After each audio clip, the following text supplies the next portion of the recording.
মহিমা তোমার ওগো মোর প্রিয়তম, ওগো মোর প্রিয়তম।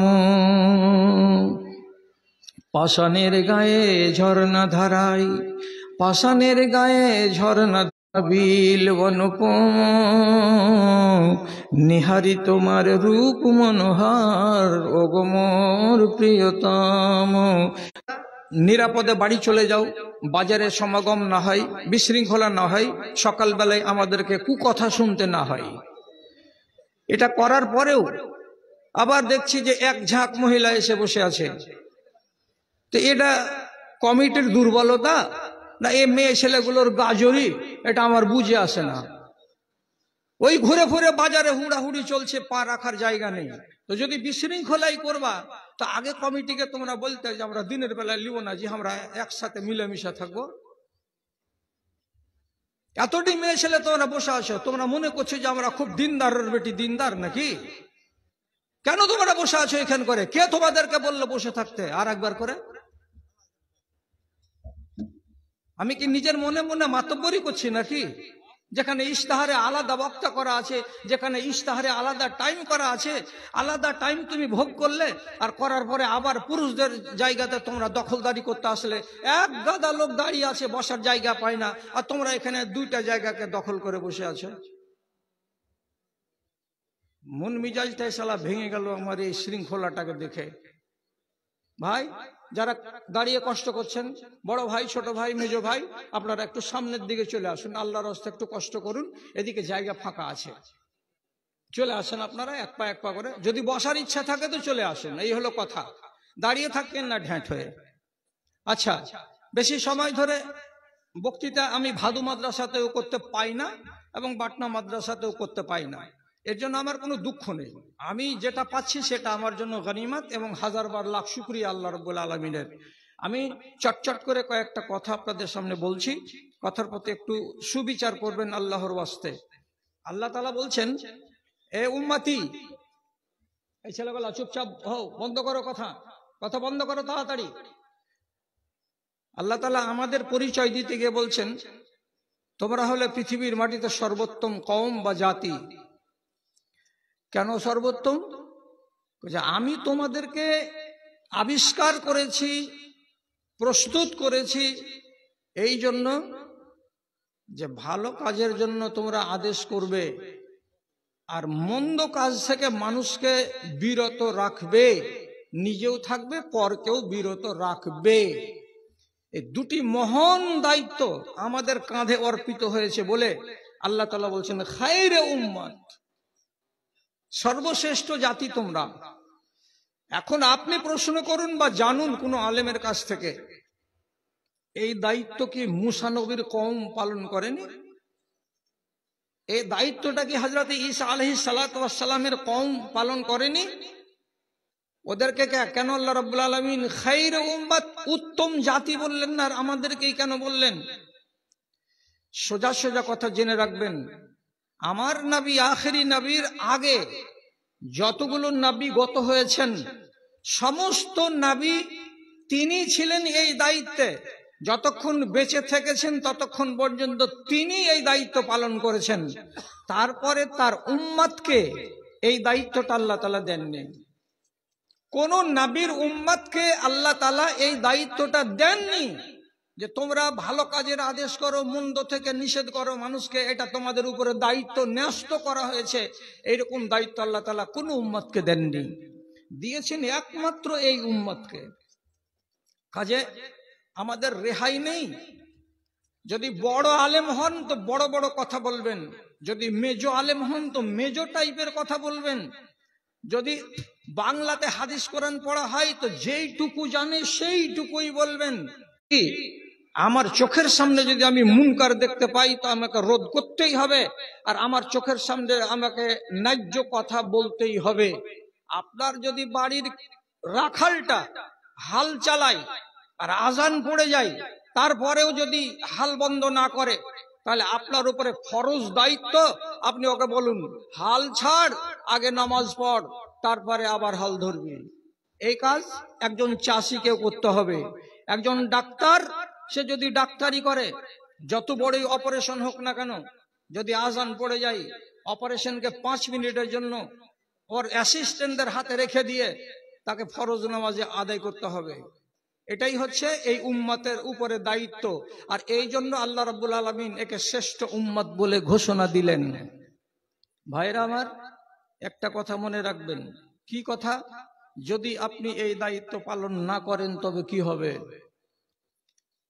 আপনি চোখের সামনে দেখতে পাচ্ছেন বেটির হাল বদহাল, আপনি চোখের সামনে দেখতে পাচ্ছেন বিবির হাল বদহাল, আপনি নীরবতা পালন করছেন, আপনি মুনকার সম্বন্ধে একটুও কথা বলছেন না, আপনার কোনো ভূমিকা নেই, আমাদের ভূমিকা নেই, তাহলে অবস্থাটা কি দাঁড়াবে?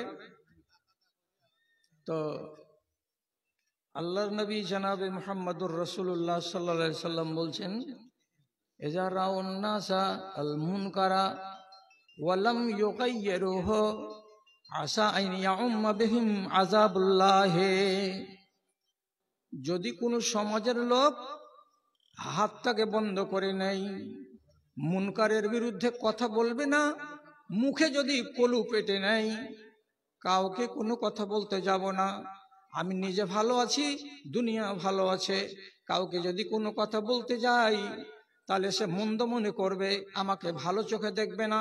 এই জন্য যদি আপনি মনে মনে এইভাবে বসে থাকেন চুপ করে, ক্ষমতা আছে মন্দকে আটকে দেওয়ার, ক্ষমতা আছে তাকে রোধ করে দেওয়ার, তারপরেও যদি এই ভূমিকা পালন না করা হয়, আল্লাহ রাব্বুল আলামিন নাই বলছেন তোমাদের উপরে আল্লাহর আযাব চলে আসবে সাধারণভাবে চলে আসবে। ইয়াউমুহুম আযাবাল্লাহ, আল্লাহ রাব্বুল আলামিনের আযাব চারিদিক থেকে ঘিরে ধরবে তোমাদেরকে। তোমরা একটা থেকে বের হবে আর একটা ঘিরে ধরবে, একটা থেকে বের হবে আর একটা তোমাদের ঘিরে ধরবে, তোমরা কোনো জায়গায় আরাম পাবে না। এখনই বলতে হবে না? আচ্ছা, তো নাম লেখা আছে হীরালাল, হীরালাল তো নয়, হীরা সাহেব। হ্যাঁ, আমরা হীরা বলেই জানি শুধু। আচ্ছা, যাই হোক, তো আব্দুল হাকিম সাহেব উনি 1000 টাকা দান দিয়েছেন, আমি মাথায় রাখি, 1000 ইট দিয়েছেন, এটা মাথায় রাখছি। এবং যখন আমি দানের সিলসিলা শুরু করব, তখন ভাইকে আমি মনে মনে একসাথে শরীক করে নিয়ে ইনশাআল্লাহ দোয়া করব। এলান তো হলো। এখন বলেন, যদি আমরা সর্বস্তরের লোক, যারা নেতা, যারা গ্রামের মান্যগণ্য ব্যক্তি, যারা পাওয়ারফুল মানুষ, যারা সচ্ছল এবং ধনী ব্যক্তি, যাদের কথা খাটবে, সব মানুষ যদি মুখে তালা মেরে বসে থাকে, হক কথাটা না বলে, তাহলে দেশ বরবাদ হবে। কেন বরবাদ হবে? একটা লোক যদি চুরি করে, তো চুরি করা রোধ করবে কার ভয়ে? কে বিচার করবে আমার? একটা লোক যদি, তোরা 2 ভাই প্রতিদিন বাড়িতে ঝগড়া করে, একটা প্রতিবেশীকে নিয়ে আরেকজন যদি রোজ রোজ ঝগড়া করে, মারামারি করে, হানাহানি গালাগালি করে, তো যে সবল দুর্বলকে কাবু করবে, ওর কোনোদিন মনটা নিচু হবে না। কেন হবে না? আমি করছি তো কি, কে আমাকে আটকাবে? কেউ তো নাই, সবাই তো মুখে কলু পেটে বসে আছে। তাহলে আমরা যদি সবাই এই মহান দায়িত্বকে পালন না করি, তাহলে অবস্থাটা কি দাঁড়াবে? যে দেশের ভেতরে আল্লাহ রাব্বুল আলামিনের নানান আযাব দেখা দিবে। ভাই, হক কথা বলার জন্য এতখানি মোটা দেহ লাগে না, আর 6.5 ফিটের সাইজ লাগে না। হক কথা বলার জন্য কি চাই? মনের হিম্মত চাই। পাতলা যদি মানুষ হয়, দুবলা যদি মানুষ হয়, তাতে কিছু যায় আসে না, বুকের পাটা চাই হক কথা বলার জন্য। কেমন বুকের পাটা চাই? কি করে আপনি বলবেন যে বুকের পাটা কাকে বলে? তো আমি একটা সাহাবীর নাম বলছি, তার নাম আব্দুল্লাহ বিন মাসউদ রাদিয়াল্লাহু তাআলা আনহু। উনি প্রথম যারা ইসলাম কবুল করেছিলেন তাদের ভেতর একজন। তো উনি 9 নম্বর অথবা 10 নম্বর মুসলমান। তো রাসূলুল্লাহ একটি মাত্র লোক যিনি ইসলাম প্রচারের প্রারম্ভিক কালে কোরআন মাজিদের তিলাওয়াত জোর শব্দে করেছিলেন, কিন্তু আল্লাহ পাকের নবীর গায়ে হাত লাগাবার মতো সাহস কোনো মায়ের লালের হয়নি। বাকি সোহাইব রুমি দুর্বল প্রকৃতির মানুষ, কমজোর, তাকে মেরেছে। আব্দুল্লাহ বিন মাসউদ, তাকে মার খেতে হয়েছে। আম্মার, তাকে মার খেতে হয়েছে। ইয়াসির, তাকে মার খেতে হয়েছে। তার স্ত্রী সুমাইয়া, তাকে মার খেতে হয়েছে। কিন্তু আবু বকর সিদ্দিক কোনোদিন মার খাননি, এবং আল্লাহ পাকের রসুল জীবনে কোনোদিন মার খাননি, এবং হযরত উমর ফারুক জীবনে মার খাননি। কেন? যে এদের পিঠের পিছন দিকে ছিল তাদেরকে বাঁচাবার মতো লোক। এবার আব্দুল্লাহ বিন মাসউদ ঈমান আনলেন রাসূলুল্লাহর কাছে এসে। একটা দুবলা পাতলা টিনটিনে এইরকম একটা মানুষ, ঈমান আনা হলো। রাসূলুল্লাহর মজলিসে উনি বলছেন, আমি কাবায় যাব। কেন? আমি কাবাতে গিয়ে জোরে কোরআন পড়ব। তখন সবকটি যে সাহাবা ছিলেন মওজুদ, ইন্নানা নাখশা আলাইকা, আমাদের সবারই ভয় হচ্ছে তুমি এ কাজে যদি যাও তাহলে তোমার চামড়া গোটা রাখবে না, এ কাজে যেও না আব্দুল্লাহ। তো উনি কতটা দুর্বল মানুষ, কতটা দুর্বল উনি নিজে বলছেন। আমি একদিন আরব দেশের একটা ছোট গাছ, যে গাছগুলো কাটতে গেলে তার মিসওয়াক হয়, এই গাছের নাম হলো ইরাক। ইরাক গাছের উপরে চড়ে আছি, মিসওয়াক ভাঙবো, ভেঙে আমি নবীজিকে দেব, এটা আমার খিদমত। তো আমি যখন গাছে চড়ে আছি, হালকা হালকা হাওয়া চলছে, আমার লুঙ্গিতে কি হচ্ছে, হাঁটুগুলো খুলে যাচ্ছে, পায়ের পিণ্ডলিগুলো খুলে যাচ্ছে। আমার পাশে যারা লোক ছিল, আমার পা দুটোকে দেখে তারা খিলখিল খিলখিল করে হাসছে। কেন হাসছে? নবীজি জিজ্ঞেস করে বললেন, হাসছো কেন হে তোমরা? আব্দুল্লাহ বিন মাসউদ গাছে চড়ে আছে, মিসওয়াক ভাঙবে, ডাল ভাঙবে, কি ঘটনা ঘটলো যে তোমরা তাকে দেখে হাসছো? তারা বলছে, আল্লাহ পাকের রাসূল, এর পা দুখানার দিকে যখন তাকাচ্ছি তখন হাসি না আমরা থামতে পারি না। এত পাতলা পাতলা পা, এত সরু সরু পা, এ পা গুলো দেখে মানুষের পা মনে হয় না। তাহলে তিনি কত দুর্বল মানুষটা ছিলেন। তার সরু পা দেখে মানুষেরা যখন হাসলো, তখন নবীজি বলছেন, ওয়া ইন্নাহুমা আসখালু ফিল মিজানে, আল্লাহ রাব্বুল আলামিনের নিকটে কিয়ামতের দিন এই পাতলা পা দুখানা উহুদ পাহাড়ের সমান ওজনদার হবে। এর পায়ের দিকে দেখিও না, এর মনের জোরের দিকে তোমরা তাকাও। এই লোকটা এত দুর্বল ক্ষীণ শরীরের মানুষ, উনার সাহসটা কি? কাবার প্রাঙ্গণে যাব, আর যাবার পরে আমি কোরআন মাজিদের আয়াত পড়ব, যাতে করে ওরা কান পেতে শুনে। সাথীরা বলল, বিপদ আছে, যেও না। কোনো কথা শুনলেন না, চলে গেলেন কাবার প্রাঙ্গণে। একদিকে মুশরিকরা বসে আছে, আর তার পাশে গিয়ে হযরত আব্দুল্লাহ বিন মাসউদ রাদিয়াল্লাহু তাআলা আনহু আউযু বিল্লাহ বিসমিল্লাহ পড়ে দেওয়ার পরে শুরু করলেন সূরা রহমান। আর রহমান আল্লামাল কোরআন খালাকাল ইনসান আল্লামাহুল বায়ান। 3 থেকে 4টা কিংবা 5টা আয়াত পড়া হয়েছে। বাজ পাখির মতো দৌড়িয়ে এলো মুশরিকের দল, পিটন শুরু হয়ে গেল। মার্কেটে পকেট মার ধরা পড়তে গেলে যেমন গুনে গুনে মার পড়ে না, এদিক থেকে পায় সেই মারে, ঠিক এইরকম করে উল্টা পাল্টা আগে পিছে থেকে আব্দুল্লাহ বিন মাসউদকে তারা মারলো। লহু লাহান হয়ে যাওয়ার পর, রক্তাক্ত হয়ে যাওয়ার পর নবীজির কাছে ফিরে এলেন। আল্লাহ পাকের নবী এবং সাথীরা বললেন, আমরা এটাই কথা বলেছিলাম যে তুমি এই কাজে যেতে গেলে কিন্তু খায়ের নাই, তোমাকে কিন্তু ওরা মারবে। আব্দুল্লাহ বিন মাসউদ রাদিয়াল্লাহু তাআলা আনহু বলছেন, ওরা ক্লান্ত হয়ে যাবে একদিন, কিন্তু আমি ক্লান্ত হব না। কি পাটা আছে বুকের, কি পাটা আছে! হক কথা বলার জন্য এইরকম মোটা শরীর লাগে না, কি লাগে? বুকের পাটা লাগে। আরে বুকের পাটাটা যদি শক্ত হয়, তাহলে আপনি যেখানে সেখানে ন্যায্য কথাটা বলতে পারবেন। এখন আপনাদের ভিতরে কার বুকে পাটা নেই বলেন তো? বাপের সম্পত্তিকে রক্ষা করতে যাবেন তো 2 ভাই মিলে যাবেন আর 5 জনের মোকাবিলা করবেন, তো আপনি তো রানে মারবেন আর বলবেন, আয় না সামনে আয়, দেখে নিচ্ছি। তখন তো আপনার বুকের পাটা জোর, তখন তো আপনার বুকের শক্তি খুব জোর। আর আপনার চোখের সামনে যদি মুনকার আপনার গ্রামে হয়, তখন আপনি কেন ভিজা বিড়ালের মতো বসে থাকছেন? তখন যাচ্ছে কোথায় আপনার বুকের পাটাটা? আপনি যদি গর্জে উঠেন আপনার গ্রামে, আমি যদি গর্জে উঠি আমার গ্রামে, তাহলে পরে পরিস্থিতিটা কি হবে? বিগড়ে যাবে না? আর আল্লাহর আযাব দেশের মাটিতে সাধারণ হয়ে দেখা দিবে না? কথা শুনবেন? হালাকু খায়ের পোতা, তার নাম তুগলক তাইমুর। ইতিহাস বলছি আপনাকে। হালাকু খায়ের বেটা পোতা তুগলক তাইমুর বেড়াতে এসেছে রাজধানী থেকে মাদাইন শহরে, ইরানের উত্তর এলাকা। এখানে এক আলেমে দ্বীন ছিলেন, তার নাম মাওলানা জামালউদ্দিন। ওই আলেমকে দেখে, ওর দাড়ি দেখে, টুপি দেখে, মাশাআল্লাহ চেহারা দেখে লোককে জিজ্ঞেস করলে এটা কে গো? তো বলছে ইনি আমাদের বুজুর্গ, আমাদের এলাকার একজন আলেম। কাছে ডাকলো তুগলক তাইমুর, আর ডাকার পরে ওকে বলছে আপনি মাওলানা? ওই জি, আমি খেপা মানুষ, লোকেরা আমাকে মাওলানা বলে। তো এই তুগলক তাইমুরের পাশে ছিল তার পোষা কুকুর, খেয়ে এরকম মোটা হয়ে আছে।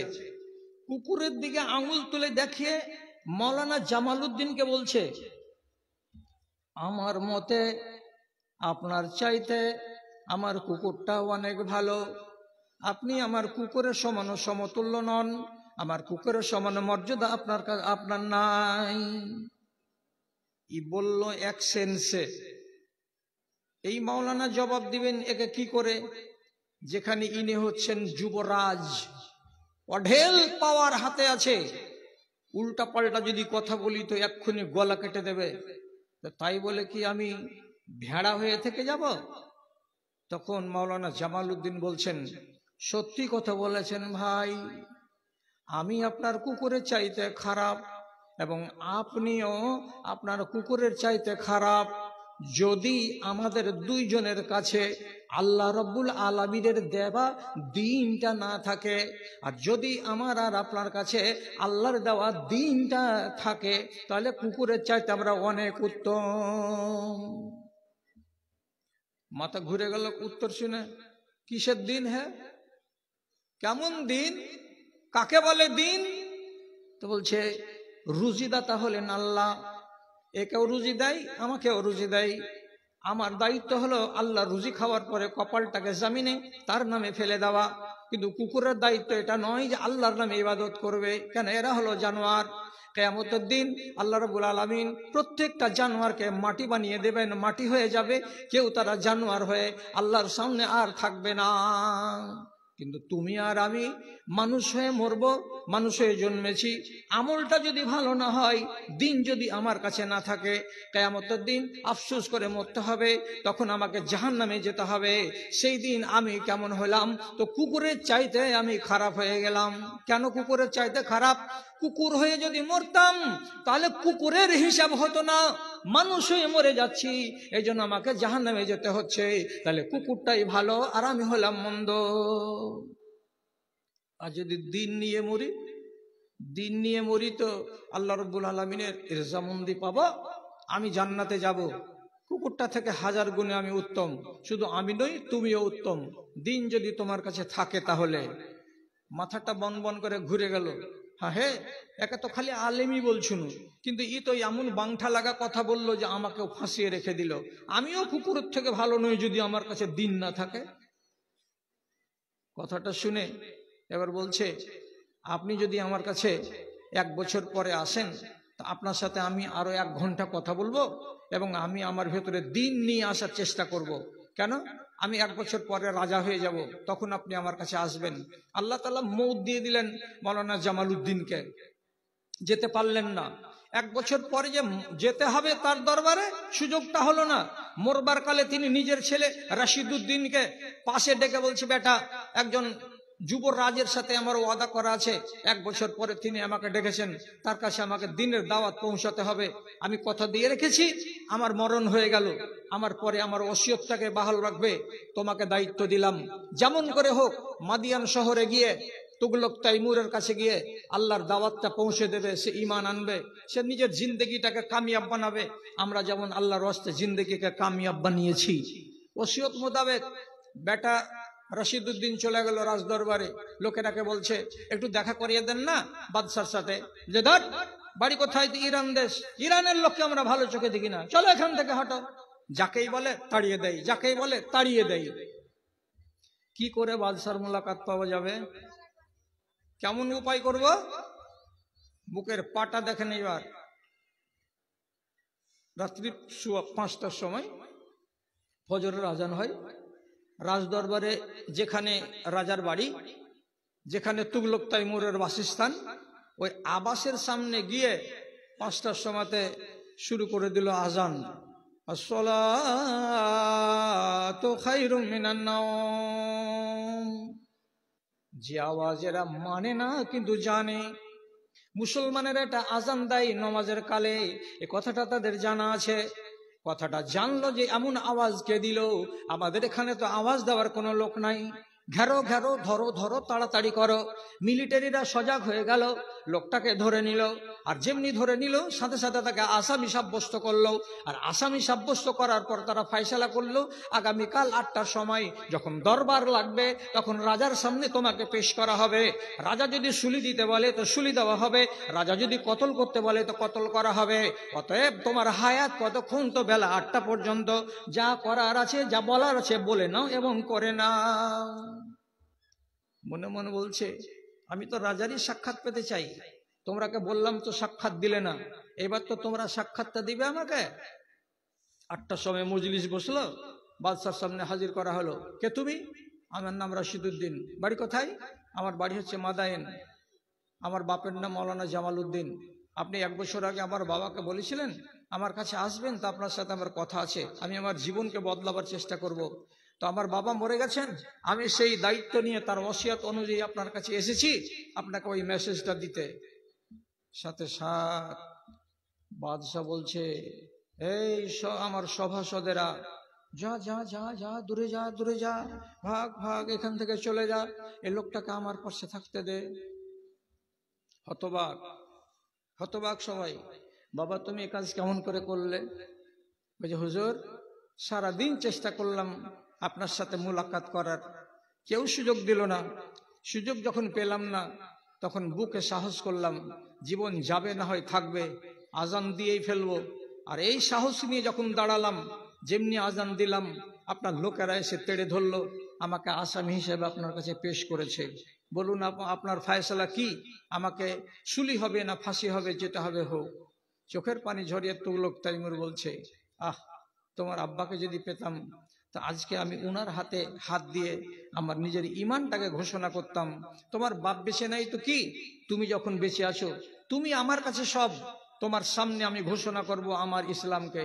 প্রধানমন্ত্রীকে ডেকে বলছেন, প্রধানমন্ত্রী এটাকে লুকিয়ে রাখতে পারবে যে তুগলক তাইমুর মুসলমান হয়ে গেছে, কিছুদিন লোককে জানতে দেবে না? তখন তুগলক তাইমুরের প্রধানমন্ত্রী বলছে, হুজুর আপনি কি আমার একটা কথা আমানতে রাখবেন? আপনি যে ঈমান কবুল করতে চাইছেন আজ, আমি 1 মাস আগে ঈমান কবুল করে বসে আছি, আমার ঈমানের কথা আপনাকে জানালাম, আপনি কাউকে বলবেন না, তো আপনার ঈমানের কথা আমিও কাউকে জানাবো না। বাদশা খুশি হয়ে বলছে, সারা জগৎকে জানিয়ে দাও যে আমরা মুসলমান। আল্লাহ রে, আল্লাহ রে, একটা মুশরিক লোক, একটা বেদিন লোক, কুকুরকে ভালো বলেছিল মানুষের চাইতে, তার সামনে বুকের পাটা দেখালেন কে? তো মৌলানা জামাল উদ্দিন। বুকের পাটা দেখে যখন ন্যায্য কথা বললেন, ফল ফললো কি? এই সমস্ত লোকগুলো নিজের জিন্দেগিকে বদলে নিয়ে ইমানদার হতে চেষ্টা করলো। ভাইজান কি বলছি, এর আগের বারও বলেছিলাম, আপনারা গর্জে উঠুন, গ্রামে গ্রামে গর্জে উঠুন।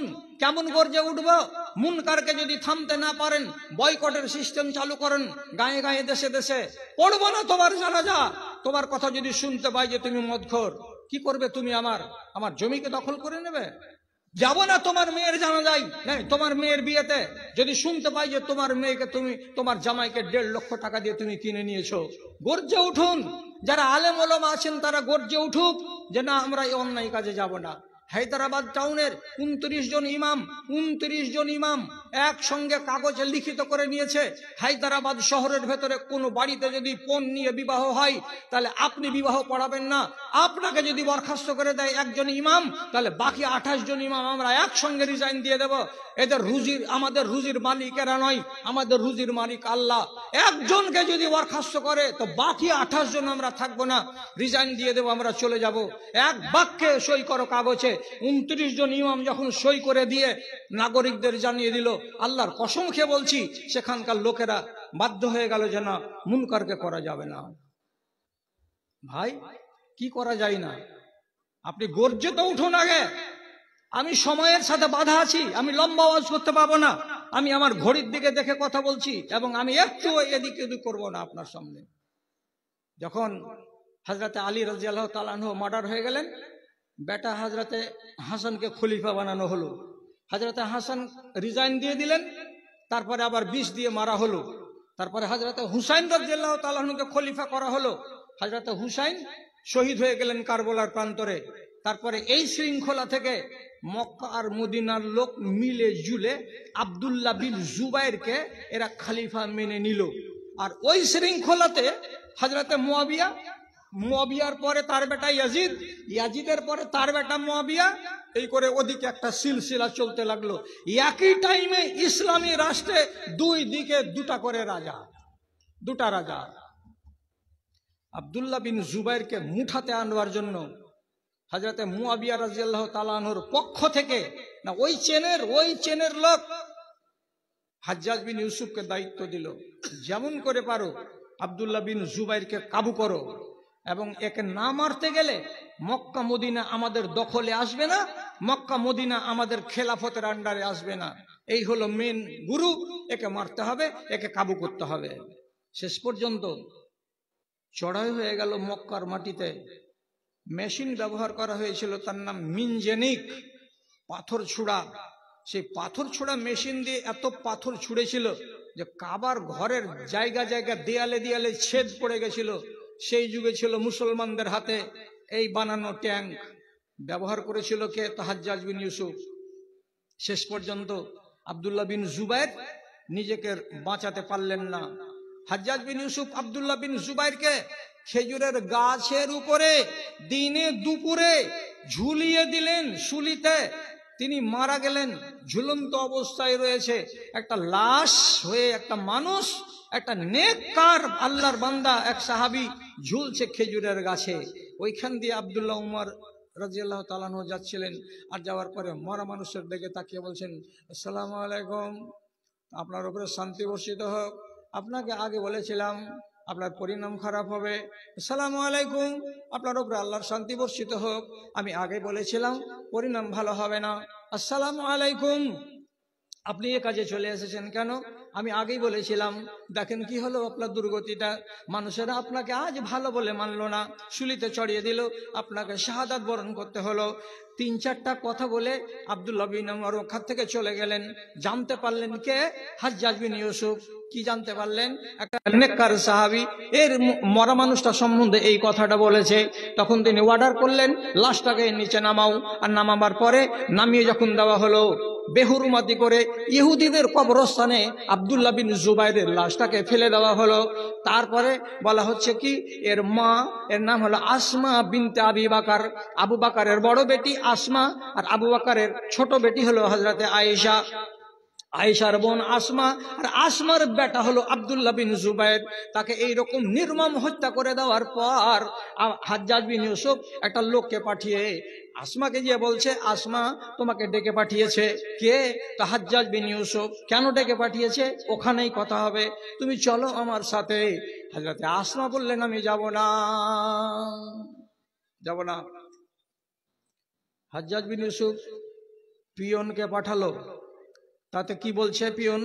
যেটা বলে দিল পিয়নকে, সেটা পিয়ন গিয়ে বলছে, লাতাতিয়ান্নানি আও আল্লাহ আবআসা ইলাইকা রাজুলান মান ইয়াসহাবুকে বিকুরুনকে।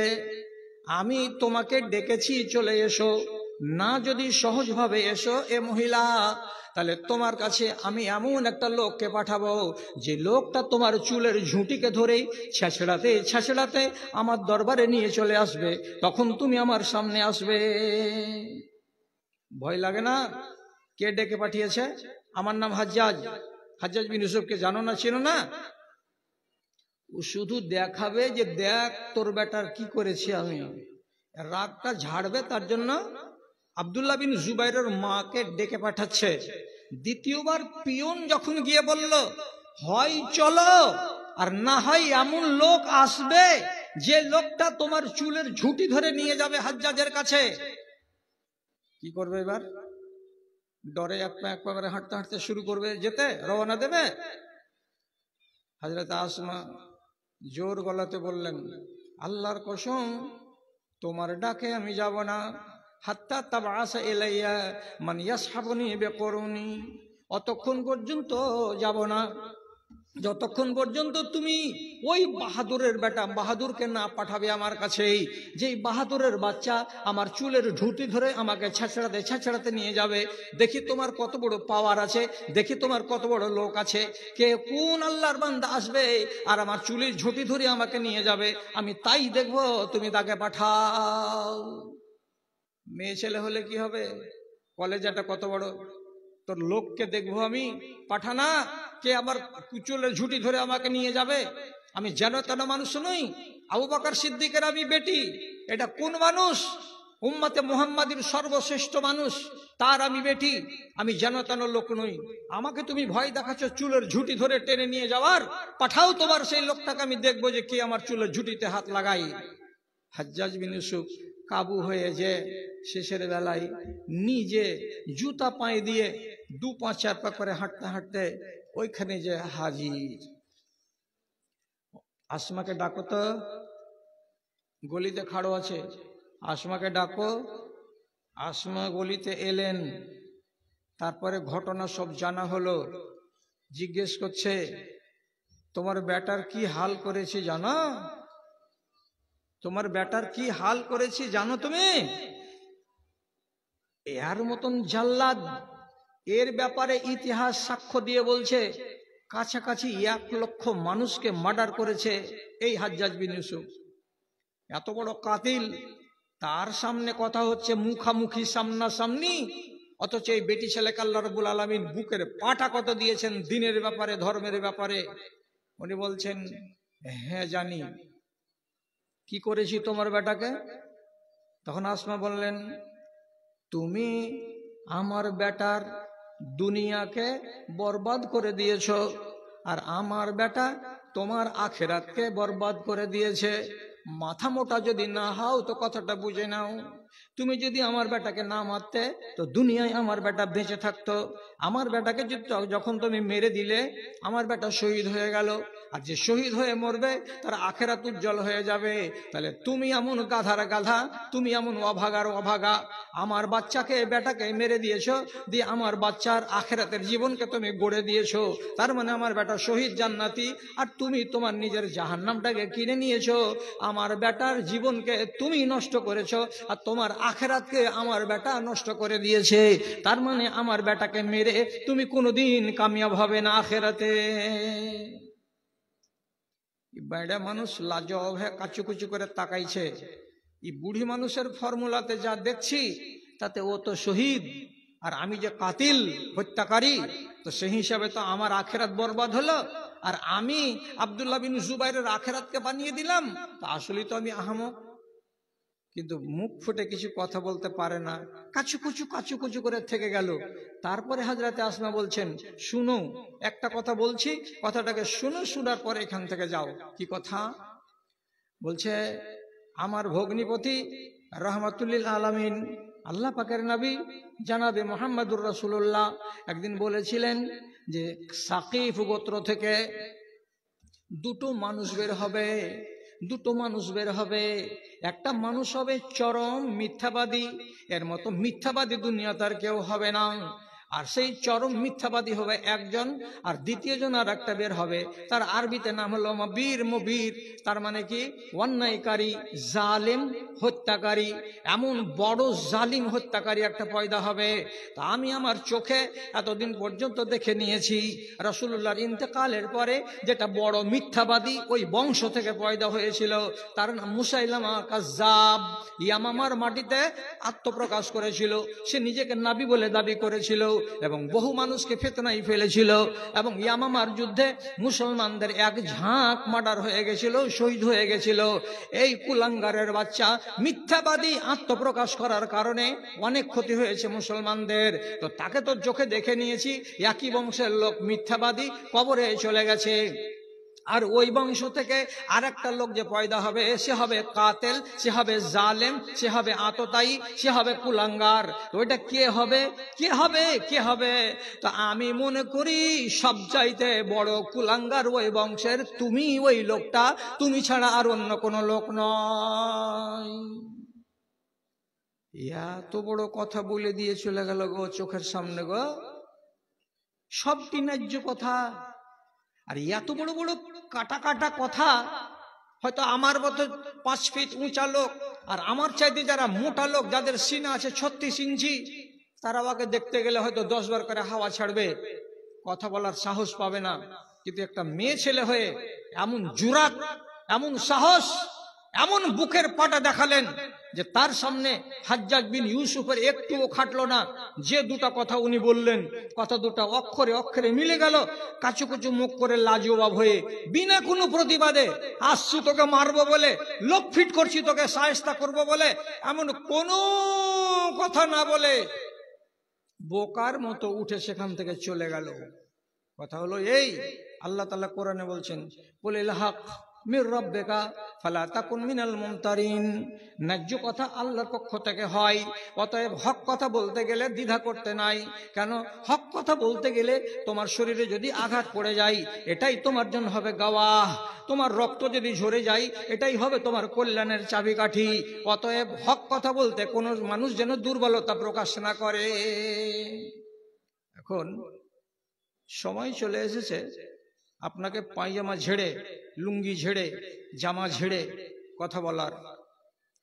যেখানে মুনকার পাবেন সেখানে গর্জে উঠেন। চায়ের দোকান, মন্দ পেলে গর্জে উঠেন।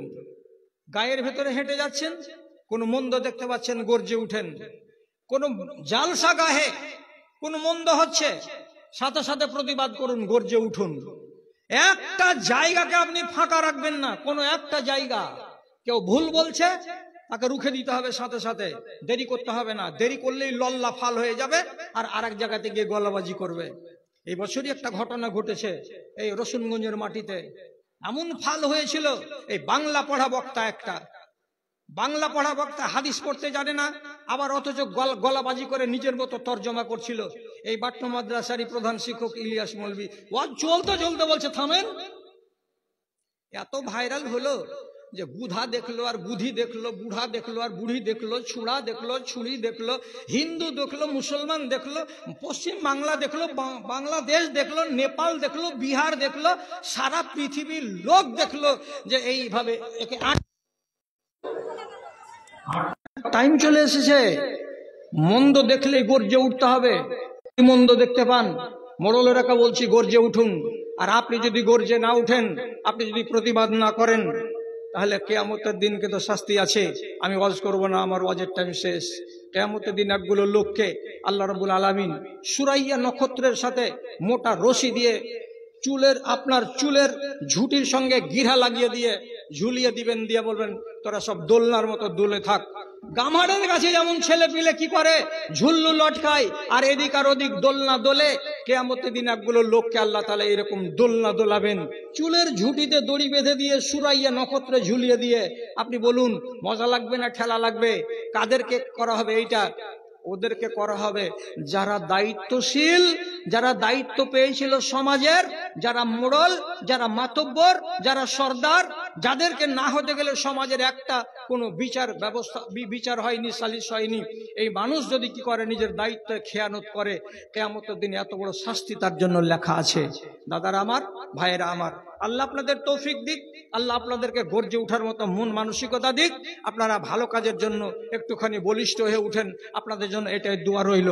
এবার পরের কথা হলো এই, আমাদের জমাতে আরো দুটা বক্তা আছে। দুটা বক্তাকে যদি 1 ঘন্টা 1 ঘন্টা করে দেওয়া যায়, তাহলে এবার রাত 12টা হবে। অতএব আমি আর সময় নষ্ট করছি না। আপনাদের কাছে আমি এখন আবদার জানাচ্ছি। সেটা আবদার হলো এই যে বাটনা মাদ্রাসা দিনের দিন অগ্রগতির পথে অগ্রসর আছে, উন্নতির পথে এগিয়েই যাচ্ছে। এখন শুনতে পেলাম একটা বড় প্ল্যান বাস্তবায়িত হবে। আবার নিজের চোখে দেখলাম আপনাদের এখানে ডাইনিং হল তৈরি হচ্ছে। শামসু থেকে মোহাম্মদ গনি সাহেব এটাকে উনি তত্ত্বাবধানে কাজটা করছেন। একটা নজির আমাদের বাটনা মাদ্রাসাতে তৈরি হবে। এখানে একটা ডাইনিং হল, ছেলেপিলেরা আরাম বিশ্রাম করে খাবে। তো যখন আমরা এতগুলো কাজ করতে পারছি, তো এই মাদ্রাসাকে আমাদেরকে সমৃদ্ধ করতেই হবে। আর আমি এর আগের বছরে বলেছিলাম আপনারা সবাই এটা সংকল্প করেই আসবেন।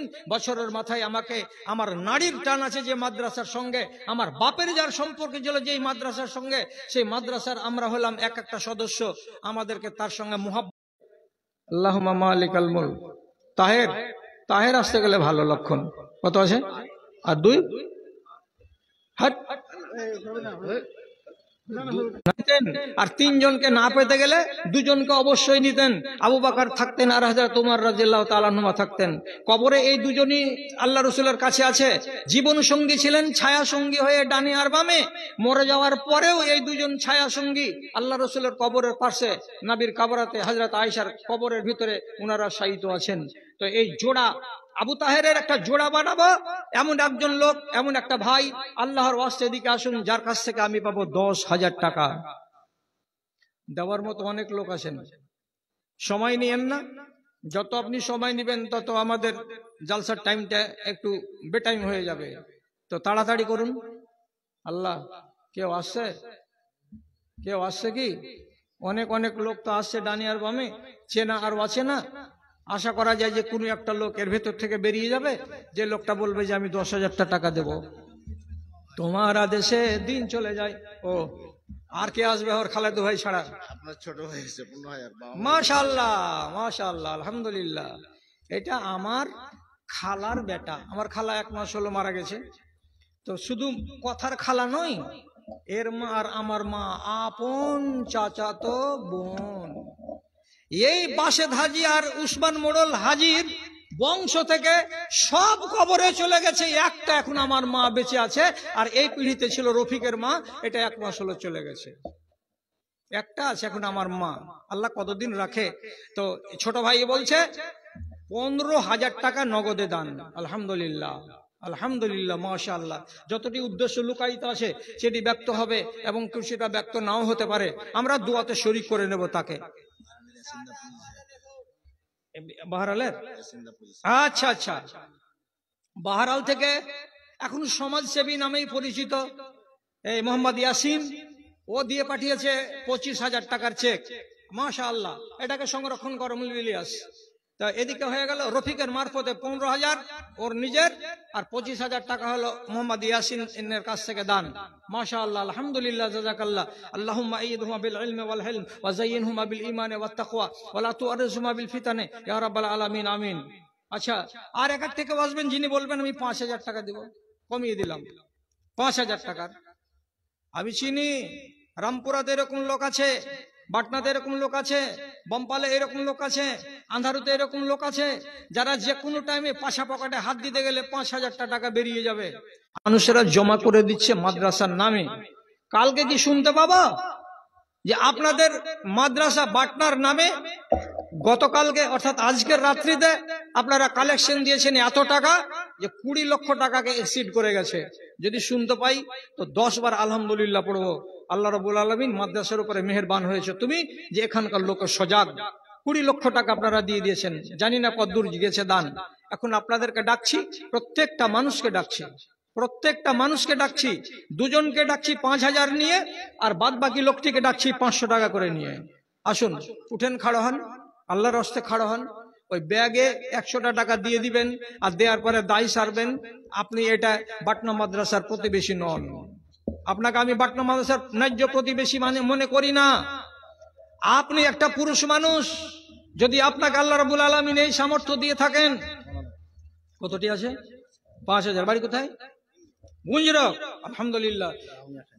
এটা 1,000 টাকা। হ্যাঁ, আব্দুল সুবহান নাকি? আচ্ছা, আব্দুল সুবহানের ডাক্তারি চলে না নাকি আগের মতো? চলছে। তো 1,000 টাকা কেন জি? রসুনপুরের মাদ্রাসা না জুমা মসজিদের জালসাতে শুনলাম যে 22 লক্ষ টাকা আদায় হয়েছে। সত্য না মিথ্যা গো? এই যে রসুনপুরের কথা শুনলাম, 32 লক্ষ মসজিদে। 32 লক্ষ টাকা। আল্লাহু আকবার! এ কি টাকা জি না কাগজ জি? হ্যাঁ, আচ্ছা,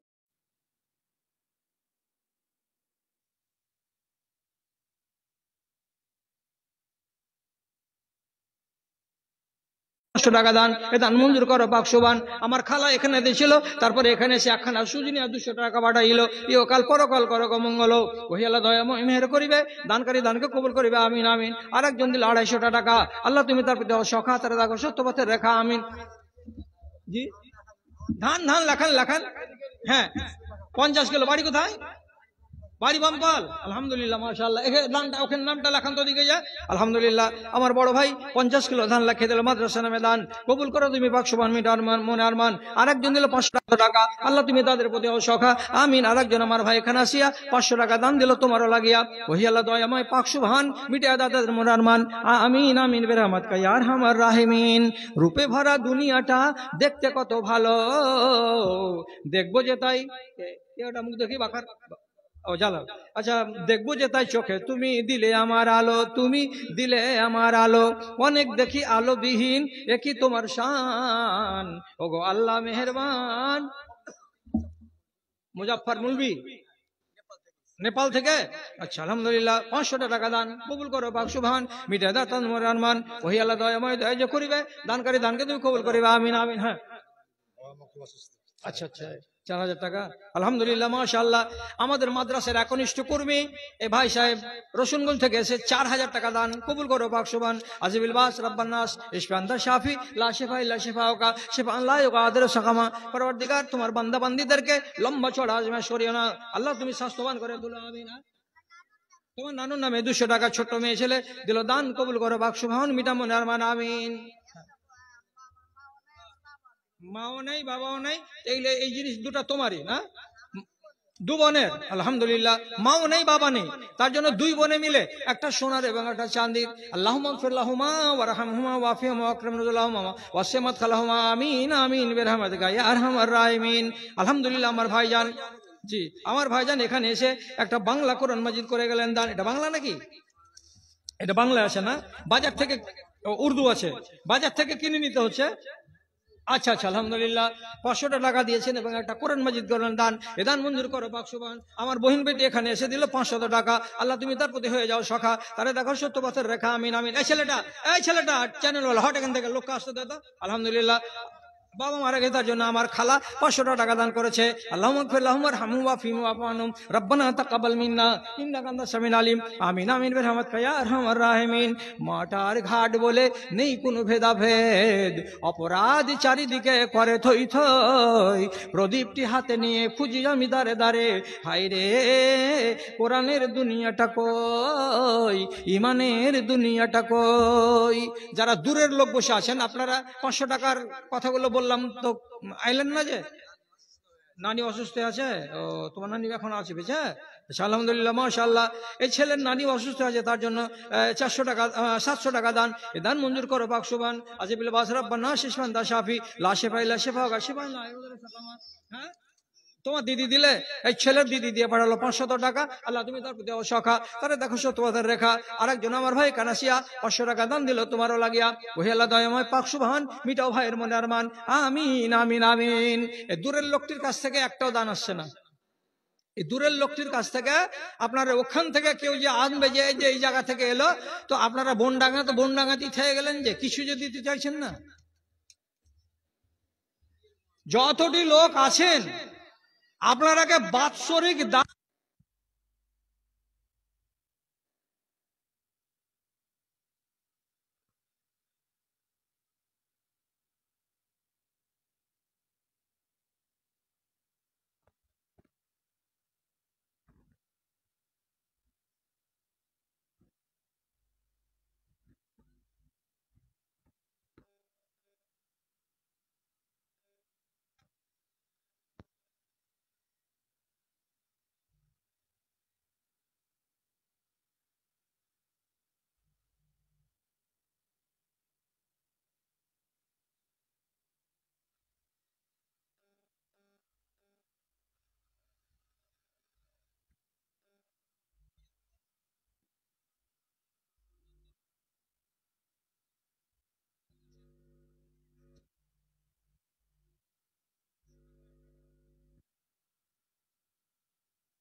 وزينهم بالإيمان والتقوى ولا تؤرزهم بالفتن يا رب العالمين آمين آمين برحمتك يا أرحم الراحمين। আর কয়েকটা মিনিট আছি, পরের বক্তা হয়তো চলে এসছেন কিংবা ওকে সাজতে বলা হয়েছে। পরের বক্তা চলে আসছেন, রাস্তাতে আছে, 5 থেকে 6 মিনিটের মধ্যেই পরের বক্তাটা চলে আসবে। আমাদের তুমি সবকিছু দিয়ে আলহামদুলিল্লাহ মাশাআল্লাহ। আমার খালা মহিলা মহল থেকে এখানে এসে 500 টাকা দান করে গেছেন। আল্লাহুম্মা সাল্লি আলাইহা আল্লাহুম্মা বারিক আলাইহা। আরেকজন আমার ভাইজান এখানে আসিয়া 500 টাকা দান দিল, তোমারও লাগিয়া। আরেকজন আমার ভাই এখানে ছিল, 500 টাকা তোমার রায় পাঠাইল। ইহকাল পরকাল করো গো মঙ্গল। আমিন আমিন বিরহমাতিকা ইয়া আরহামার রাহিমিন। মাঠ আর ঘাট বলে নেই কোনো ভেদাভেদ, অপরাধ চারিদিকে করে থই থই। প্রদীপটি হাতে নিয়ে খুঁজি আমি দাঁড়ে দাঁড়ে, হায় রে কোরআনের দুনিয়াটা কই, ইমানের দুনিয়াটা কই। জানো মোরা বাস করি চামড়ার বাড়িতে। আলহামদুলিল্লাহ আমার ভাইজান 800 টাকা দান করেছেন, 900 টাকা দান করেছেন। রব্বে কারিম দানকে কবুল করলো। 200 টাকা ঘুরিয়ে দেবো? আচ্ছা যা, এই 200 টাকা ঘুরিয়ে দিলাম।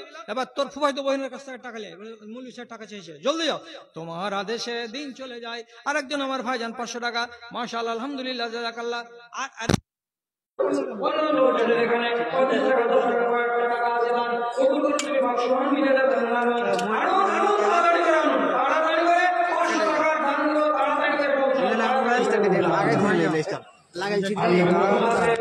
শক্তি আলীর মতো হাতে দাও গো শক্তি, ব্যতিয়ে করি সবে সোজা।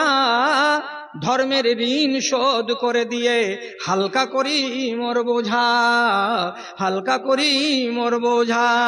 তোমার দুশ্মন যত সাফ হোক মরে, এই আমার আরমান। গুনাহের গ্লানি দাও গো মুছায়ে, করে তোলো মহিয়ান। কি আছে খালা? ক্যাথা আছে? আলহামদুলিল্লাহ আমার খালাজি এখানে ছোট কাঁথা বালিশের এবং 100 টাকা দান কবুল করো তুমি বাকসু হান মিটাই দাও তাদের মনের মান। একজন ভাই আমার এখানে আসিয়া 200 টাকা আছে। আচ্ছা ঠিক আছে, 200 টাকা আমি দেখতে পাইনি খালাকে, নিব না টাকা কাহারি তো। আচ্ছা আর একজন 500 টাকা, এক ভাই 1500 টাকা দিল, আর একজন 500 টাকা দিয়েছে দান কবুল করো তুমি পাক সুবহান মিটাই দাও তার মনের মান। আমিন আমিন। কয়টা করে? 100 টাকা দান একটা বালক, মাশাআল্লাহ আলহামদুলিল্লাহ জাযাকাল্লাহ। আল্লাহ তুমি কবুল করে নাও, আমিন। বাবা মারা গেছে তার জন্য ভাই দিচ্ছে 500 টাকা। আয় আল্লাহ রাব্বুল আলামিন বাবাকে তুমি মাফ করে দাও, আল্লাহ তার দরজাকে উঁচু করে দাও, যত দূর পর্যন্ত চোখের জ্যোতি যায় অত দূর পর্যন্ত কবরকে প্রশস্ত করে দাও। কিন্তু আযিবুম ফাইন্না বিবাদুকা ওয়া ইন তাগফির লাহুম ফাইন্নাকা আনতাল আজিজুল হাকিম। আরেকজন ভাই 500 টাকা, আরেকজন ভাই 200 টাকা দান কবুল করো পাক সুবহান মিটাও মনের আরমান। আমিন আমিন আমিন। 10-12টা খালা এলো, আর বাদ বাকি খালার মান আনিটি আপনারা এলেন না কেন? আর খালে তো বহিন গুলো এলো না কেন? এক ঝাঁক তো বসে আছো তোমরা, জায়গাকে ঘেরে টেরা, টাকা পাঠাও না গো। আলহামদুলিল্লাহ আমার ভাইজান 500 টাকা দিয়েছেন দান কবুল করো বাকসমান। আরেকজন এক ভাই এখানে আসিয়া 100 টাকা দান দিল তোমারও লাগিয়া। ওই আল্লাহ দয়াময় মেহের করিবে, দান করে দানকে কবুল করিবে। আমিন আমিন বিরহমাতিকা ইয়া আরহামার রাহিমিন। কিসের নেশায় ছুটে চলে বায়ু, কিসের নেশায় ছুটে চলে বায়ু। খালেদ বহিন তো, খালেদ বহিন তো। এটা কোনটা? এসালামপুরেরটা? ও ছোট? আচ্ছা আচ্ছা আলহামদুলিল্লাহ। আচ্ছা আলহামদুলিল্লাহ মাশাআল্লাহ। আমার খালা মারা গেছে তার জন্য এখানে খালা তো বোন দিয়ে গেছে 100 টাকা, আর এখানে কোরআন মাজিদ দান। রব্বে কারিমটাকে সাদকায়ে জারিয়া বলে কবুল করে লাও। পরওয়ারদিগার আলম তার দরজাকে উঁচু করে দিও, যতদূর পর্যন্ত চোখের জ্যোতি যায় মাওলা তত দূর পর্যন্ত তার কবরকে প্রশস্ত করে দাও। ইন তুআযিবহুম ফাইন্না ইবাদুকা ওয়া ইন তাগফির লাহুম ফাইন্নাকা আনতাল আজিজুল হাকিম। রব্বানা তাকাব্বাল মিন্না ইন্নাকা আনতাস সামিউল আলিম। আমিন আমিন বিরহমাতিকা ইয়া আরহামার রাহিমিন। আরেক ভাই চলে এসেছে 500 টাকা নিয়ে, দেখি 500 আছে ভাই। ধান গালা কেন লেখাও না? ধান নাই, এবার ভুট্টা নেই। কোন সোজা খেপা লোকটা যে ভুট্টাও লাগায় না ধানও লাগায় না। আচ্ছা যাদের যাদের ভুট্টা আছে, ভুট্টা গেলা তো আপনারা লেখাতে পারেন। ক্যাথার ব্যবস্থা, তোর বহুরও ব্যবস্থা করতে পারবো। না না বহুরও ব্যবস্থা করে দিব তোকে। ঘরে যা, আমি আসছি ক্যাথা লিয়ে, ওই ঘরের দৌড়ে যা। মুসা নবী আল্লাহর কাছে রুটি চেয়েছিল। মুসা নবী আল্লাহর কাছে রুটি চেয়েছিল যে আল্লাহ খাইবার ব্যবস্থা দাও। আল্লাহ তাআলা বলছে তুই খালি রুটি কেনে চাহলি, রুটি যে পাকিয়ে দিবে ওটাও দিব তোকে। আর ঠিকই রাত পয়সা সকাল বেলায় হলো, আর ওই নেক আল্লাহর বান্দা বলছে আবার দুটা বেটির মধ্যে একটা বেটির সাথে তোমার বিয়ে দিয়ে দিয়েছি, তুমি 8 বছর বকরি চড়িয়ে দাও হওয়ার বাড়তে। চড়িয়ে দিব 8 বছর বকরি চড়িয়ে দিব, ঘর যাই এখানে থাকবো, আবার স্ত্রী আছে, আমি আছি শ্বশুর বাড়িতে, খাচ্ছি দাচ্ছি ঘুরছি আর বকরি চড়াচ্ছি। তো আল্লাহর কাছে চাহাবো একটা, তো আল্লাহ রাব্বুল আলামিন দিবে আর একটা। ওরে মজনুন পাগলা, ঠান্ডা লাগছে তোকে জানা কেদার ব্যবস্থা করে দাও। আরে কিছু দিতে পারবি না কেউ রে, পুরাতন শতরঞ্জি টতরঞ্জি গুলা যদি থাকে, কোথাকার যে ছেলে আছে এটা। আচ্ছা, তো মৌলানাটা এসছে কি আসছে? মুলবি সাহেবের আগে সিংড়েতে খুব টাইম লাগে। আপনি যদি বলে দেয় যে আপনার টাইম পনেতে আছে, 3 মিনিট আগে তখন উঠবে। উঠার পরে একটা ইস্তিনজা করবো, ইস্তিনজাতে যাবে 5 মিনিট, 5 মিনিট যাওয়ার পরে এটি খুলবে, আর একগুলো চড়াবে, তারপরে চিরুনি টানবে, তারপরে ফিজিক ফিজিক করে একটু এক্সপ্রে মারবে, আর মারার পরে তারপরে তখন স্টেজে আসবে। তো সাজতে মানা নেই, সাজতে কোনো জায়গাতে মানা নেই। যে আমি এমনই সালাল্লাহ আল্লাহ খেপা যে জীবনে সাজতে শিখতে পারলাম না, যা আছে এইটাতেই শুয়ে যাব, যা আছে এইটাতেই মোটর সাইকেলে চড়ে নিব, যা আছে এইটাতেই স্টেজে বলে নিব আলহামদুলিল্লাহ, এটাই কাফি আছে। এত সাজগুজ করে আর কি হবে? তো যাক, আমি এখন ছেড়ে দিচ্ছি, আমার ছেড়ে দেওয়ার টাইম চলে এসেছে। এখন একটা নতুন আইটেম উঠাচ্ছি। একটা কোরআন মাজিদের দাম লাগে 300 টাকা, যেটা মোম পাতার 300 টাকা দাম লাগে। 30 পারা কোরআন মাজিদ আপনারাকে জোগাড় করে দিতে হবে। আমি কোরআন নিব না, কোরআনের দাম নিব। পহিলা নম্বর ব্যক্তি একটা লোক উঠে আসেন, আলিফ লাম মিম পারার জন্য 300 টাকা দেন। এটা লোককে চিনতে পারি না, বাড়ি কোথায়? রামপুর। চিনি না কেন জি, কোনোদিন দেখিনি তোমাকে নাকি? যাক, রামপুরের আমার ভাই 500 টাকা দান করেছেন, আলহামদুলিল্লাহ, মাশাআল্লাহ, জাযাকাল্লাহ, আল্লাহুম্মা বারিক আলাই। এই একটা লোক উঠো ভাই। প্রথমে সূরা, প্রথম যেটা সূরা আলিফ লাম মিম যালিকাল কিতাবু লা রাইবা ফীহি হুদাল লিল মুত্তাকিন, যে শুরু হবে, এই পারাটার জন্য আপনাকে 300 টাকা দিতে হবে। উঠেন, তাড়াতাড়ি করে উঠেন, চলে আসছে বক্তাটা, টাইম নাই। তুমি দিবা 300 টাকা নাকি? আলিফ লাম মিম, আচ্ছা আলহামদুলিল্লাহ, 500 টাকা দিয়েছে। এটা কোরআনের পারার লাইন। এই যে আমার ভাই আসছে, গার কাপড় গায়ে দিয়ে, দৌড়িয়ে আসেন তো ভাই। তুই 300 টাকা দিবি? আচ্ছা আচ্ছা, বাকি লিখে নিলাম তোর নাম। হ্যাঁ, তুই শুতে যা, ফের ওখানে শুতে যা, শুতে যা। কত আছে? 500 টাকা, আলহামদুলিল্লাহ, মাশাআল্লাহ, 500 টাকা দান। এই নিয়াতে দিচ্ছেন নাকি এবার? আলহামদুলিল্লাহ, এটা 300 টাকা। না, ওই মোম পাতারটা নিচ্ছি আমি, তো 300 টাকা দামেরটা নিব, বেশি দামের গলা নিব। আলহামদুলিল্লাহ, 500 টাকা, মাশাআল্লাহ, আমার ভাইজান 300 টাকা দান। আমার পাড়া একটা পাড়া হয়ে গেছে, আলহামদুলিল্লাহ, আমার ভাই দিয়েছেন। আর একটা পাড়া, আলহামদুলিল্লাহ, আমার ভাই দিয়েছেন 500 টাকা, আলহামদুলিল্লাহ, মাশাআল্লাহ, জাযাকাল্লাহ। এই লালগার কাপড় উঠে এসো না জি, বৈশাখ না সমন করে, পকেটে 300 টাকা নেই, আলহামদুলিল্লাহ। আসুন আসুন, দেরি করবেন না। 5 পারা হলো, 25 পারা বাকি। এদিক থেকে একটা উঠেছেন তো, 2-3টা একটা উঠে লোক উঠেছেন। আপনি কোন পারা দিবেন? আম্মা পারা দিবেন? এটা পারা খুবই বেশি পড়ে দুনিয়ার লোক। এত ছোট ছোট সূরাগুলো আছে, বড় সূরা এর ভিতরে কম আছে। আর এই সূরার আলোচনা দুনিয়াতে সব থেকে বেশি হয়, সব থেকে বেশি হয়। ইন্না তায়না এতি আছে, কুল হু আল্লাহ এতি আছে, কুল আউযু বিরাব্বিন নাস এতি আছে, আলাম তারা এতি আছে। তো আম্মা পারা সূরাটা বেশি বেশি, পারাটা বেশি বেশি পড়া হয়। তো কে দিবে আম্মা পারার দামটা? এই ভাইটা গুনছে, আরে বেশি নেবো না, এইখানে আসেন না, 300 টাকাই তো নিব। তোমার আদেশে দিন চলে যায়, আধার নেমে আসে রাতে, কত যে শক্তি লুকায় রেখেছো তোমার নিপুণ 2 হাতে। কত টাকা আছে? 300, আলহামদুলিল্লাহ, মাশাআল্লাহ। আমার ভাই 300 টাকা একবার দিয়েছেন, আর 200 টাকা একবার দিয়ে দিলেন দান। 100 টাকা ঘুরিয়ে দেবো নাকি? আচ্ছা, আলহামদুলিল্লাহ, মাশাআল্লাহ। আমার ভাইজান দিয়ে দিয়েছেন একটা বারা, দান কবুল করো পাক সুবহান। আর একজন আমার ভাই দিয়ে দিয়েছেন একটা বারা, আলহামদুলিল্লাহ, মাশাআল্লাহ, জাযাকাল্লাহ। আচ্ছা, বিহাই বেটি কোরআনের নাম, আচ্ছা আলহামদুলিল্লাহ। বাকার মুন্সির বেটি, এটা আমার বিহাই বেটি, এটা ঝুটা কথা নয়। জামাল আমার জামাই, আলহামদুলিল্লাহ। আমার বেটি এখানে 300 টাকা দান করে গেছে। রব্বে করিম তার দানকে তুমি কবুল করে নাও, যে আশা দিয়েছে মাল আশাকে পূরণ করো।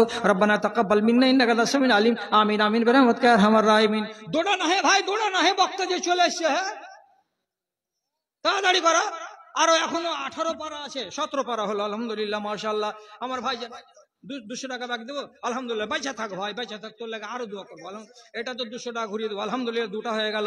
আর আছে 14টা, মাশাআল্লাহ, আলহামদুলিল্লাহ, 200 ঘুরিয়ে দিলাম, আলহামদুলিল্লাহ, মাশাআল্লাহ, জাযাকাল্লাহ। 300 টাকা, মাশাআল্লাহ। আর 13টা আছে দান, আলহামদুলিল্লাহ 300 টাকা, 12টা আছে দান, আলহামদুলিল্লাহ মাশাআল্লাহ। কয় টাকা আছে বাবারে? 1000 টাকা। এটা কোরআনের দাম নয়। আলহামদুলিল্লাহ মাশাআল্লাহ, জাযাকাল্লাহ। পরওয়ারদিগার আমার ভাই দানকে কবুল করো। এখান থেকে দুটা লোক উঠো না জি, এখান থেকে জি। আরে দিয়ে যাও না জি, টাকাটা কাল দেওয়ার লেগে পস্তা বেড়াইবে জি। কেউ টাকা লিবার লোক হবে না আগামী দিনে। এখান থেকে আর 2-1টা লোক গেল, উঠো না। 12তে আটকে গেলাম। হায়দার চলেছে, আসেনি? আচ্ছা না আসছে তো আমি 12টা না উঠালে আমি মাইকও ছাড়বো না। আলহামদুলিল্লাহ ভাইজান 300 টাকা আছে মাশাআল্লাহ, আলহামদুলিল্লাহ। 11টা আর 11 পারা, তোমার আদেশে দিন চলে যায়। আলহামদুলিল্লাহ মাশাআল্লাহ। কয় টাকা আছে রে? 200 টাকা ঘুরিয়ে দেবো? ঠিক আছে, লে ঘুরিয়ে, তোরা সবটি ঘুরিয়ে চাইলে তোরাকে দিয়ে দেবো, যা হবে 200 টাকা ধর। আলহামদুলিল্লাহ এখন 10 পারা আছে মাশাআল্লাহ, আলহামদুলিল্লাহ। আমার ভাইজান 1 পারা দিয়ে দিয়েছেন, 9 পারা আছে। আর আল্লাহ রাব্বুল আলামিন আমার ভাই দানকে তুমি কবুল করে নাও। তোমার আদেশে দিন চলে যায়, আধার নেমে আসে রাতে, কত যে শক্তি লুকায়ে রেখেছো তোমার নিপুণ 2 হাতে। মহাবিশ্বের তুমি যে চালক, উড়ুক তোমার জয় নিশান। আর 100 টাকা লাগবে রে বা, ও কোরআন হবে না আদি। তুমি দিলে না, তোমার মা দিলে, তোমার নানাকে ডাকো এখানে, কই যে নানা 100টা টাকা দাও। আমি লিবো, এটা লিবো, তুমি তোমার নানার কাছে খালি হার পক্ষ থেকে একবার যাও না। ওরে সুবহানাল্লাহ, কত দড় তুই হে, তোর নানার থেকে বেশি দড় তুই। আলহামদুলিল্লাহ। আর এক ভাই জান 200 টাকা। কি খবর রে, ভালো আছিস? আচ্ছা, আমার এক ছাত্রী এখানে 300 টাকা, আর মাসুল 8 টাকা। কোরআন মাজিদের নামে আমার এক খালা দিয়েছে 300 টাকা, আর 7টা কোরআন মাজিদ। আলহামদুলিল্লাহ মাশাআল্লাহ। কিসের নেশাই ছুটে চলে বায়ু, কেন বৃষ্টি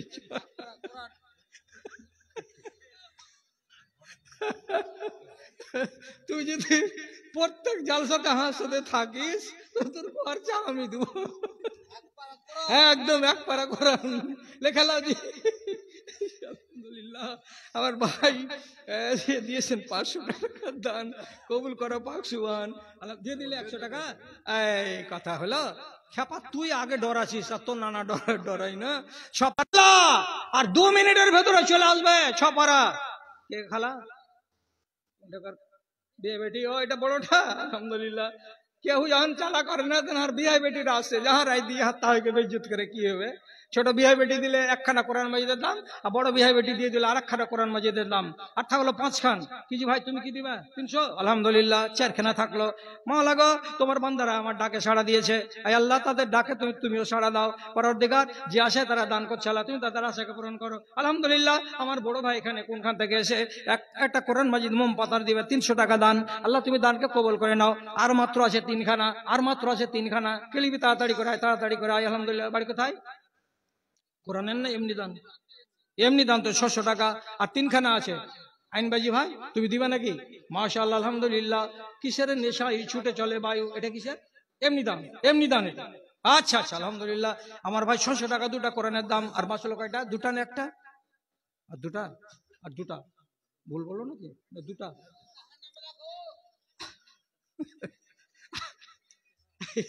আর 2টা কেউ নাই, আর 2টা দিবে না কেউ? কেউ খাড়ো হন। আমি কথা দিচ্ছি আগামীকাল যাব কিশনগঞ্জের জালসাই। আমি যদি লোককে নিয়ে দোয়া না করতে পারি তো আমি একাই দোয়া করব, যে আল্লাহ আমার কথা রেখেছে, আমার ইজ্জত রেখে দিয়েছে, আল্লাহ তুমি ওর ইজ্জত রেখে দিও। এটা কয়টা হয়েছে? 300। একটা হয়ে গেল। আর 1খানটা দাও, আর 1খানটা দাও। এরপরে আর যদি দেওয়ার লেগে পা ধরাধরি করো তো তাও তো কেউ লিবে না। একটাই দান এটা 2জনের? আচ্ছা মাশাআল্লাহ মাশাআল্লাহ। একটা কোরআনের দাম বেশি হয়ে গেল। যাক, শেষের বেলায় আমাদের ছাত্রী এখান করে 600 টাকা দিয়ে গেছে। আলহামদুলিল্লাহ। আশা পূরণ আপনারা, আমার আল্লাহ তাআলা আপনাদের আশাকে পূরণ করে। তো সকলের জন্য দোয়া রইল, আল্লাহ রাব্বুল আলামিন আপনাদের কল্যাণ করুন।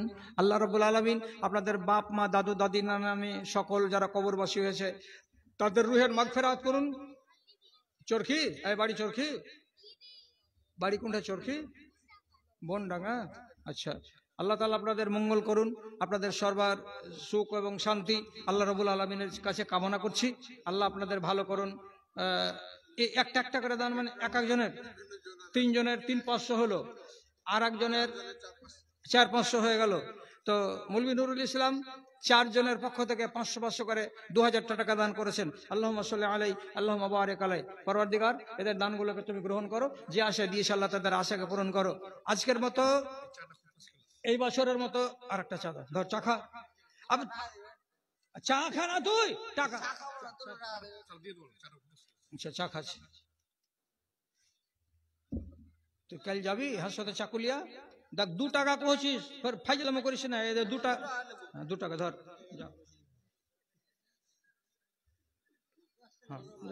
ভালো থাকেন, ভালো থাকেন। আল্লাহ রাব্বুল আলামিন আপনাদের ভালো রাখেন। এবারের মতো শেষ করলাম, আল্লাহ হাফেজ।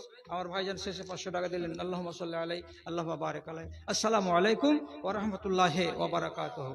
জি, এটা কোরআন, হ্যাঁ? আল্লাহ মাশাআল্লাহ, আলহামদুলিল্লাহ, জাযাকাল্লাহু ইয়াদাকাল্লাহু বিনাসরি, আল্লাহুম্মা হুম ফি মারাজাতুহুম ফিল জাযাকুমুল্লাহ খায়ের। আমরা অত্যন্ত মূল্যবান বক্তব্য শুনছিলাম। আল্লাহ যেন তাকে জাযা খায়ের দেন। আমাদের কাছে আরো 2 জন বক্তা আছে। আপনারা যেভাবে শান্তভাবে বসে আসেন, বসে থাকুন। আমাদের কাছে এখনো 2 জন বক্তা আছেন। এখন আপনাদের সম্মুখে শাহিদুল মাদানী সাহেব, উনি আসছেন। অত্যন্ত পণ্ডিত মানুষ, যেমন তার আরবিতে দক্ষতা, এরকম ধরনের তিনি জেনারেল দক্ষতা।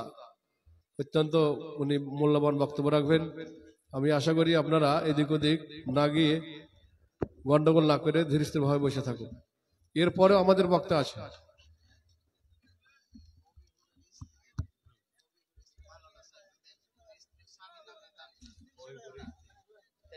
মায়ের নামে কি বললেন? আচ্ছা, হইগুড়ি স্ত্রী দিলে তো 200 টাকা ঘুরিয়ে দেবো, হ্যাঁ, আমি না 200 টাকা ঘুরিয়ে দেবো, 200 টাকা ঘুরিয়ে দেবো। হ্যাঁ ঠিকই আছে।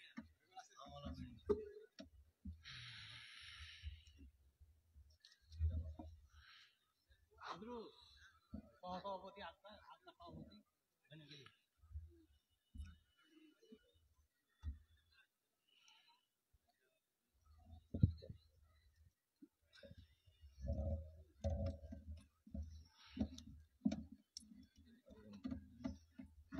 দেড় ঘন্টা করা আছে, চলেন সময় দিচ্ছে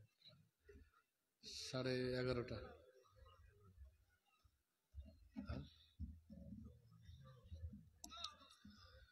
السلام عليكم ورحمة الله وبركاته. إن الحمد لله نحمده ونستعينه ونستغفره ونعوذ بالله من شرور أنفسنا ومن سيئات. من يهده الله فلا مضل له ومن يضلل فلا هادي له.